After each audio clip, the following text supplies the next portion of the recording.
Following up from the cliffhanger we left on last time, we now get thrown into a flashback. Get ready. In this flashback, we watch the incredible powers of justice and how well the full 9 soldiers worked together in the past.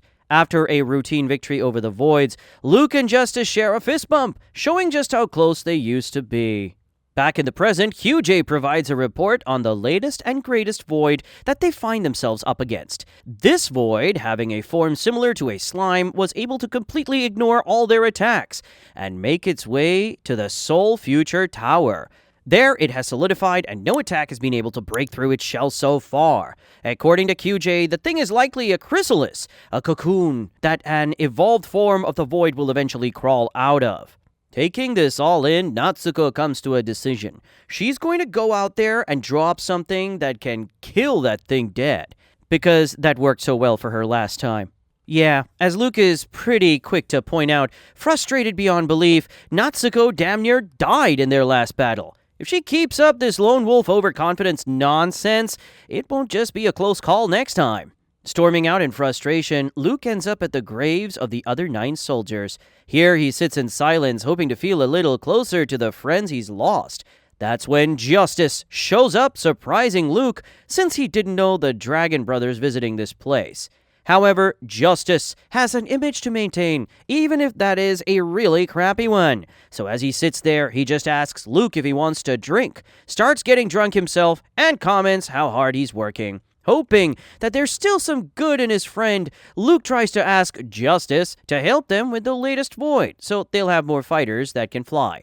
Yeah, about that, pal. Are you blind? How do you not see the whole-ass crispy fried dragon wing on his back? In any case, Justice refuses to help, pretending that it's purely because he doesn't want to fight. Rather than forcing the issue, Luke just ends up in an argument with Justice over how he'll never lose to the Voids. Even though Justice is trying to teach Luke that it's okay to not be perfect, the hero is too hurt to get it. Soon enough, the conversation switches over to the newest recruit, Natsuko, of course with recent events in mind. This just causes Luke to go on a huge rant about how frustrating she is. In the middle of this, with his feelings already pretty clearly on display, Luke tries to ask Justice about what Unio told him the other day. He tries to ask the dragon if he really has an adult relationship with Natsuko. However, the sheer embarrassment from the situation and his own fears of Natsuko being with someone else stop him from finishing his sentence. Instead, he decides to storm off again and take his anger out on the poor innocent Grass. Rest in pieces, Grass. You did nothing wrong. Stop it. At the same time, Natsuko can be seen at the inn, trying to sketch up ideas on how to fight this new Void. This is the scene QJ enters on. Taking a seat next to her, the robot decides to show Natsuko footage of just what happened after their last fight. How hard everyone worked to make sure she made it through, and how worried for her they all were. As QJ leaves, his parting words remind Natsuko of a moment from her old life. One of her biggest flaws, in fact, acting like she alone is responsible for everything and can't rely on anyone else.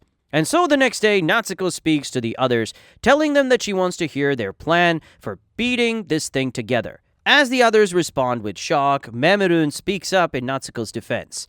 If it weren't for Natsuko, they'd have lost to the Voids long ago already. But she needs the girl to know how anxious her fights always make her. The desperation with which she fights and makes such reckless choices terrifies her. For Natsuko, though, this statement just reminds her of the depressing story of a tale of perishing and how badly she wants to save it.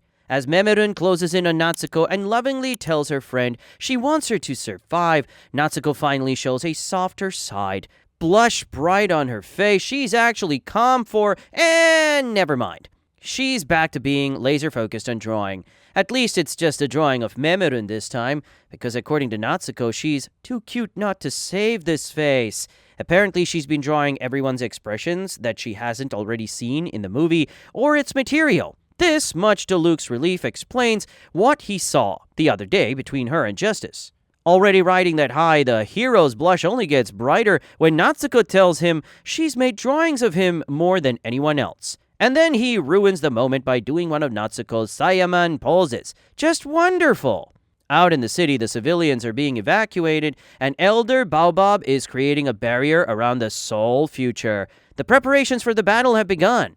Back at their home, Natsuko and Cole discuss their strategy. Based on the footage they have of this void, its weak points look to be in its mouth. To make sure they take the thing down, their plan will be focused on getting it to open its mouth and binding it, allowing Luke and Natsuko to deliver the finishing blow.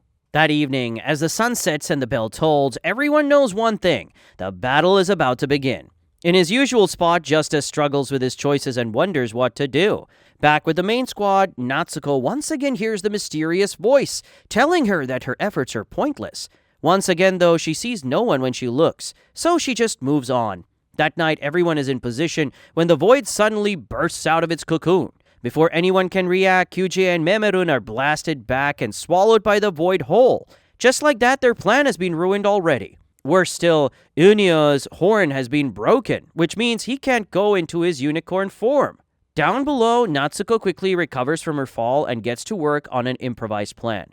Using her ability, she creates a staircase for Luke and Unio to climb and reach the void before it gets the soul future. Little by little, the two get closer, and Natsuko makes sure they have a path, even when the void tries to destroy it. Eventually, though, the two get too high for Natsuko to see, which means her creations can't reach them. Luckily, this is the moment Justice comes running onto the scene, unable to stay away any longer.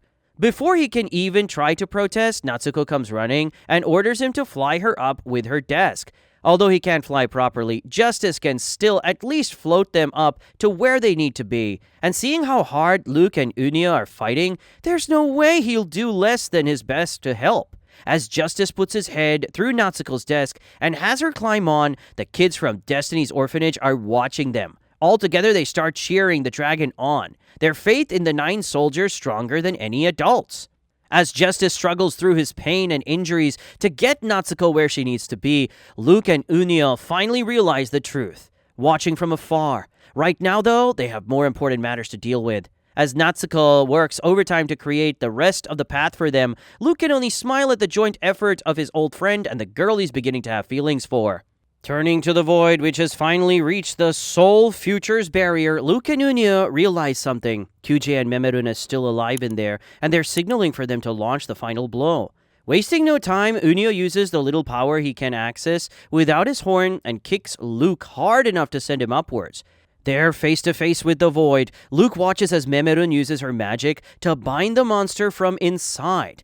Then, as she and Kyuji fly out of the thing, Luke tags in and launches his most powerful attack right at the void's weak point. In one massive slash of fire and energy, the battle is won, and the soul future is saved. As the sun rises on a new day, Luke walks up to Justice and offers a fist bump, like they used to do so long ago. In that moment, the anger between them is forgotten, and their bond is restored. As Luke takes Natsuko's unconscious body from him and smiles down at her, though, Justice notes that an even stronger bond has been formed. A bond between the hero and the great warrior who's finally managed to open up his heart.